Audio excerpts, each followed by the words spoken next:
Dragonlance has been a feature of Dungeons & Dragons for as long as I can remember. The characters are iconic, the novels were thrilling, and the world was filled with great adventure. Now, Dragonlance is part of 5th edition thanks to Shadows of the Dragon Queen, and Zapil and I are excited to work with the new material. There are 6 new backgrounds that come with a feat, several new feats, and the Kender race. Now, Kender are amazing and fun creatures, and the 5e Kender have strong racial abilities, so there's a lot to work with.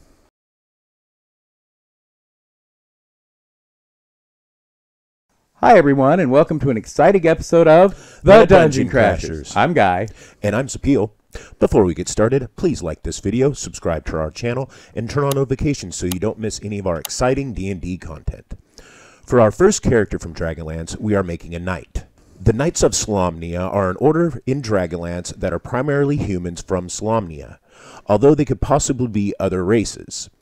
For our videos, we are going to make all the knights human.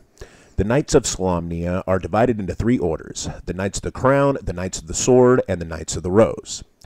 Candidates become squires, usually children, but there are exceptions, and after proving themselves, they can be sponsored as members of one of the orders. The Knights of the Crown are the largest order and value loyalty and obedience. The Knights of the Sword are crusaders against evil and value courage and self-sacrifice. And the Knights of the Rose are the most exclusive order and value wisdom and judgment. Our hero today is going to be a Knight of the Sword. Sword Knights in Dragonlance are described as warrior clerics and crusaders, which would make Paladin a logical choice, but Paladin would be a good choice for all the Knights. So for the sake of variety and uniqueness, we are going to mix it up and make a holy warrior who crusades against evil that isn't a Paladin or a cleric. As I mentioned, the Knights of Solamnia are typically human, and we are using the variant human. They are medium size and a movement speed of 30 feet. And instead of the sort of abilities other races get, they instead get 1 bonus skill and 1 bonus feat. This seems a little underwhelming, except for the fact that the feats are really good, and getting one at first level can allow an entire character concept that would be a lot less powerful if they had to wait until 4th level to get the key feat. For the skill, our character is taking Arcana. He will want it and won't be able to get it anywhere else. For the feat, we are taking Heavy Armor Master. This will increase his strength by 1, and when wearing heavy armor, bludgeoning, piercing, and slashing damage against him is reduced by 3 points. This doesn't specify the damage has to be from non-magical attacks, so this feat is useful even at high levels. Variant humans get +1 to 2 abilities of their choice. Using the point buy, we are putting a 14 on Strength, which will be 16 using one of the bonus points and the bonus from Heavy Armor Master. We put a 10 on Dexterity. We will be wearing heavy armor, so we don't need much dex, but we want to avoid a penalty to initiative. We put a 14 on Constitution because we are a melee fighter and need the hit points. We put a 14 on Intelligence, making it 15 with the last bonus point. Our hero is scholarly and skilled with tactics and strategy. We put a 10 on both Wisdom and Charisma. We don't have the points for more, but having a penalty seems wrong for a noble knight. All Knights of Solamnia begin as Squires of the Crown, until they have been sponsored for knighthood by one of the orders.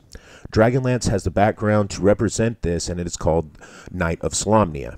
Knights can receive a modest food and lodging at knight outposts and encampments, but more importantly, they gain the Squire of Solamnia feat, which grants 2 benefits. First is Mount Up. Knights of Solamnia are the traditional mounted cavalry, and the first thing squires learn is to ride and tend to mounts. Mounting or dismounting only costs them 5 feet of movement. The other thing young squires are taught is weapon skills, and they gain Precise Strike. Once per turn, when he makes a weapon attack, he can give the attack advantage, and if it hits, he adds a 1d8 to the damage. He can use this ability a number of times per long rest equal to his proficiency modifier, but a use is only expended if the attack hits.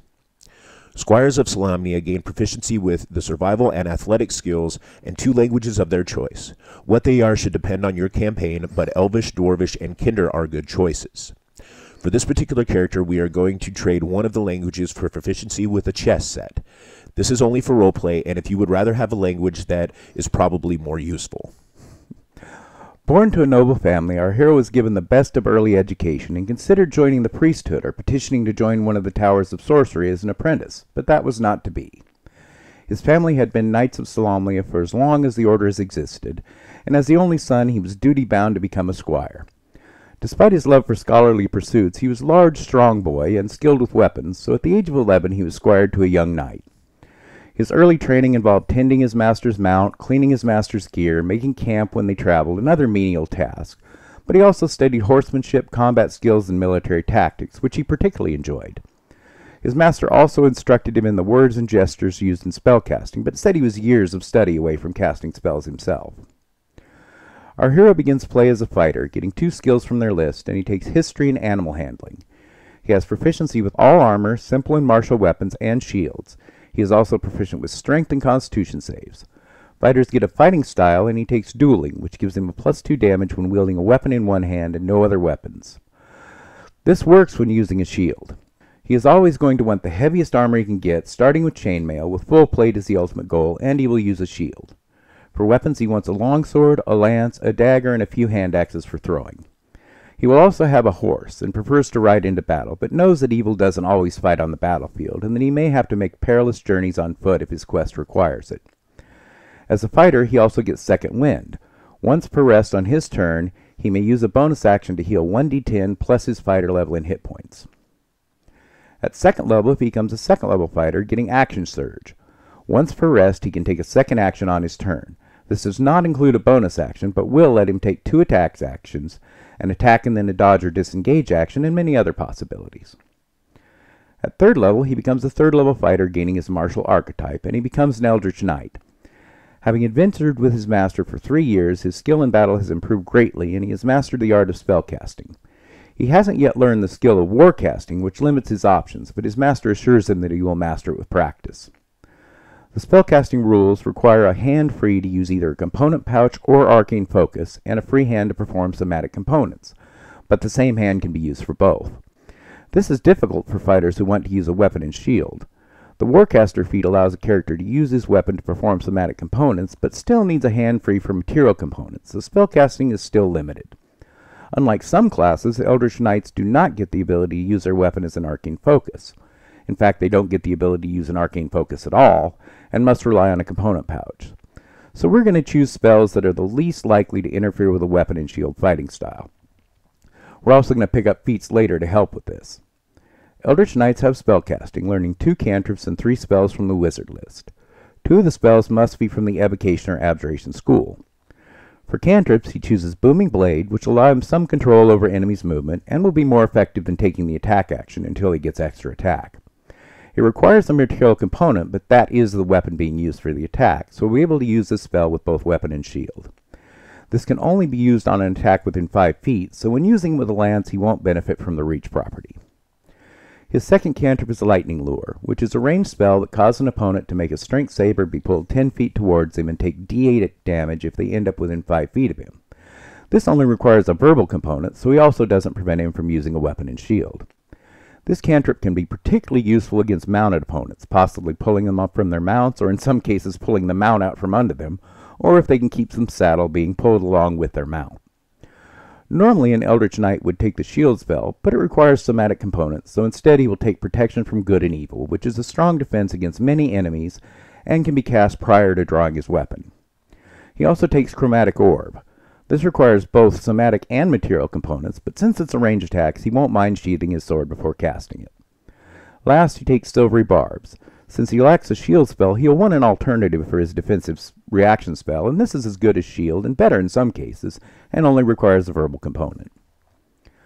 Eldritch Knights also gain Weapon Bond. He can form a bond with up to 2 weapons, and as long as he's on the same plane as them, he can use a bonus action to summon one of them to his hand, and he can never be disarmed of one of these weapons as long as he isn't incapacitated. He had embarked on a quest with his master. A black dragon had been marauding around the countryside, and his master had been tasked to slay it. He was accompanied by our hero as his squire, a priest of Paladin, and a wizard of the white robes, as well as several footmen and archers. The dragon was easy enough to find. It had made no attempt to hide its predations, and the company found it quickly, but the battle was not nearly as easy. The dragon fought with great ferocity, spraying the company with acid and tearing into them with fang and claw. Our hero's master set upon the beast, his spells warding off both claws and acid as he attacked the beast with his lance. Our hero attempted to ride beside him, but the dragon fear held him at bay. The surviving archers landed a few arrows before both they and the footmen were driven away by the dragon fear. Priest and sorcerer used powerful magic against the beast, clearly causing it pain but not bringing it down. His master was the first to fall.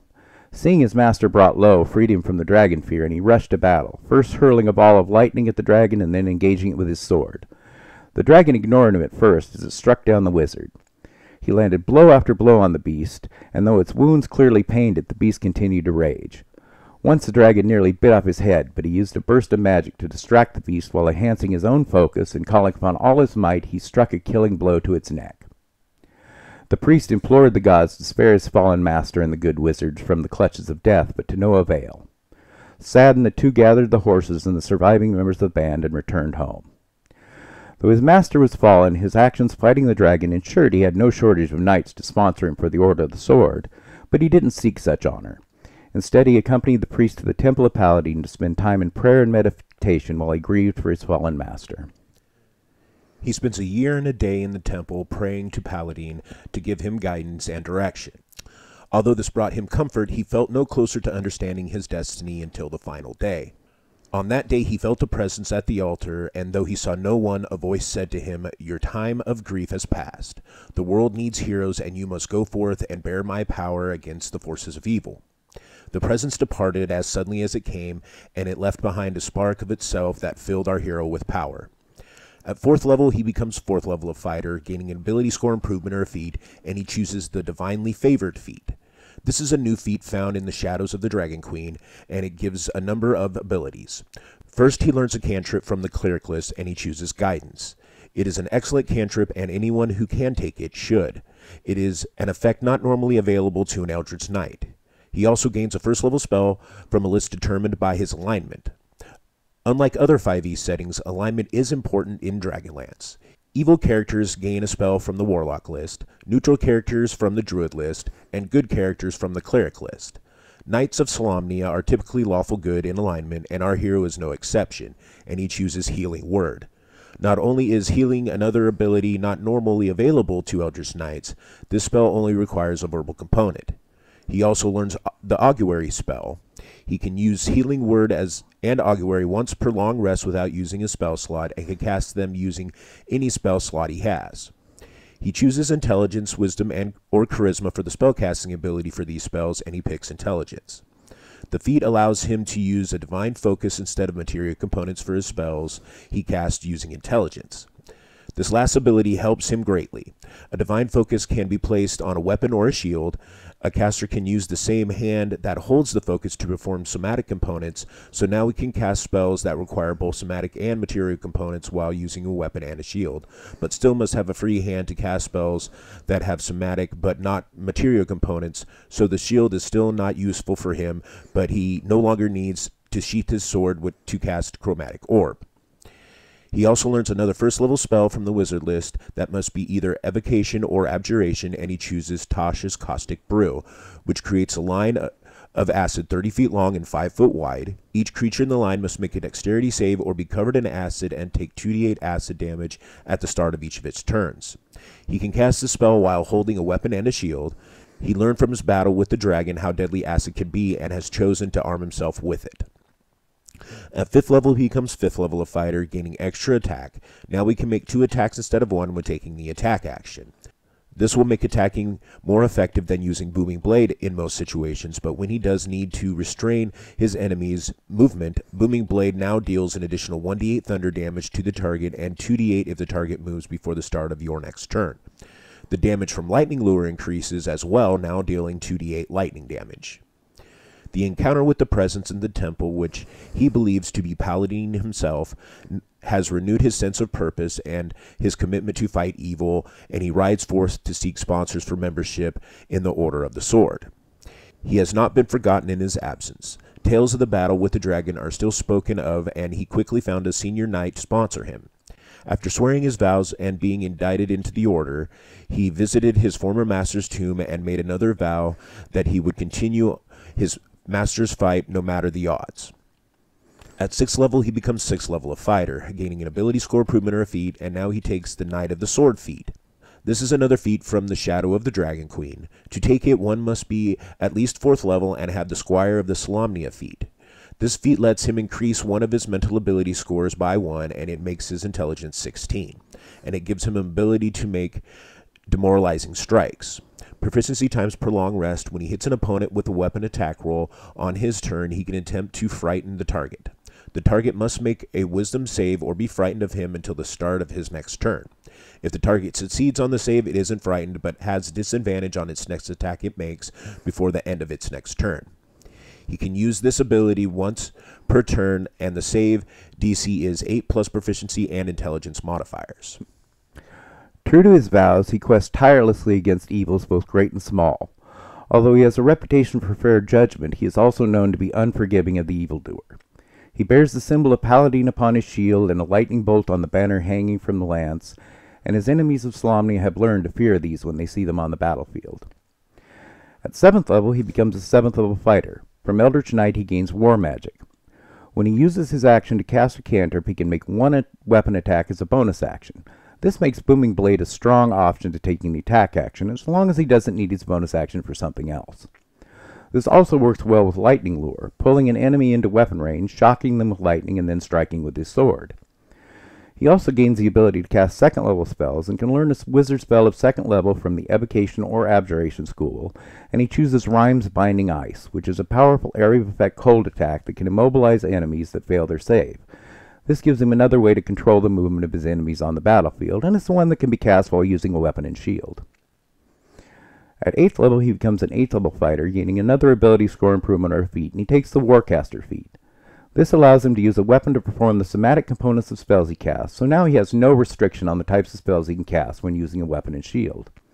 The feat also gives him advantage on checks to maintain concentration on a spell when taking damage, and when a creature's movement provokes an attack of opportunity, he can instead use his reaction to cast a spell against the target.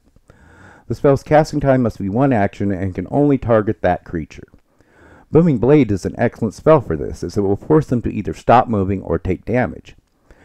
He retrains Tasha's Caustic Brew for the shield spell, finally being able to cast it. If you prefer, you could instead retrain Chromatic Orb or Protection from Good and Evil. But at this level, Protection from Evil is becoming regularly useful, and I personally think Chromatic Orb is the better attack spell. He can also learn another wizard spell of 2nd level that can be from any school, and he takes Mirror Image, which is a powerful defense that doesn't require concentration. Alternatively, if you chose to retain Protection from Good and Evil, you could instead take Blur for an excellent defensive spell that does use his concentration. At 9th level, he becomes a 9th level fighter, gaining a use of Indomitable. Once for rest, he can re-roll a failed saving throw. And at 10th level, he becomes a 10th level fighter, and from Eldritch Knights, he gains Eldritch Strike. When he hits a creature with a weapon attack, that creature has disadvantage on the next saving throw it makes against spells he casts before the end of his next turn. He learns another wizard spell from the Evocation or Abjuration School that can be up to 2nd level, and he takes Scorching Ray. It's a very strong range attack, and he is now able to cast it thanks to Warcaster feat. He also learns another cantrip and takes Message to communicate with allies on the battlefield. At 11th level, he becomes an 11th level fighter, and his extra attack improves, allowing him to make 3 attacks instead of 2 when taking attack action. He also learns another Evocation or Abjuration spell of up to 2nd level, and he chooses Warding Wind. It creates a wind in a 10-foot radius around him that has a variety of effects, deafening everyone in the area, extinguishing small flames, keeping out gases, vapors, and fogs, and causing the area to be difficult terrain for creatures other than himself. Ask your DM if this affects your mount. By rules, it definitely should, but tell your DM it'd be a lot cooler if it didn't. He might agree. I would. Mounted combat isn't all that useful in most D&D campaigns, so as a DM, I don't mind allowing small house rules to encourage people to do it. His cantrips improve again. Now Lightning Lure deals 3d8 lightning damage, and Booming Blade deals 2d8 thunder damage to the target and 3d8 if the target moves. At 12th level, he becomes a 12th level fighter and gets another ability score improvement or feat, and increases his strength to 18 for better attack and damage. Our hero has become a knight of great renown, a champion of good, protector of the weak, and destroyer of evil. He sits high in the councils of the Knights of Solamnia, but prefers to be in the field. Despite repeated requests, he has refused to take a squire. Some say he doesn't want to cause a young warrior to suffer watching his master die in battle. Others think he's just waiting for the right candidate. At 13th level, he becomes a 13th level fighter. He gains a 2nd use of Indomitable, each rest, and he can now learn 3rd level spells, and he learns another spell from the Evocation or Abjuration School.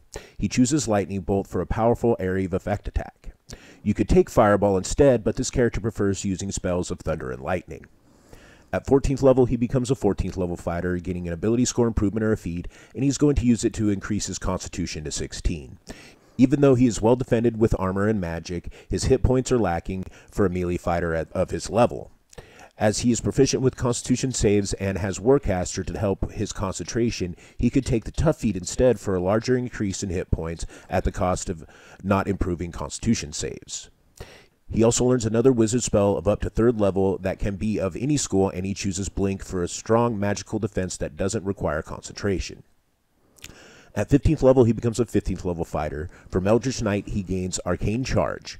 When he uses his action surge, he can teleport up to 30 feet before or after taking the extra action. By rules, this definitely doesn't apply to his mount, so keep that in mind when riding into battle. Your DM is probably not going to house rule it to let you teleport with your mount, but I'd definitely ask. It would be really cool if your DM thinks so too. They might surprise you if you just ask and they say yes. At 16th level, he becomes a 16th level fighter, getting another ability score improvement or feat, and he increases his intelligence to 18. Many of his spells require attack rolls and saves, and at this level, enemies are getting better saving throws and armor class, so more intelligence is necessary. He also learns another spell of up to 3rd level from the Evocation or Abjuration School, and he takes Counterspell to protect himself from enemy spellcasters. At 17th level, he becomes a 17th level fighter, gaining a 2nd use of Action Surge and a 3rd use of Indomitable. 3 uses of Indomitable combined with his armor class and magical defenses make him extremely tough against most threats, and an extra use of Action Surge gives him the ability to quickly deal large amounts of damage. At 18th level, he becomes 18th level of fighter. From Eldritch Knight, he gets improved War Magic. Now when he uses his action to cast a spell, he can make 1 weapon attack as a bonus action. Being able to do this with any spell instead of just a cantrip adds some powerful new options.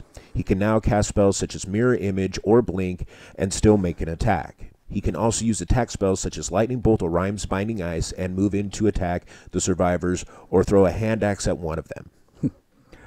Our hero is an old knight now, veteran of many wars and hero of many quests, but Paladin has given him strength and his arm is still strong and swift.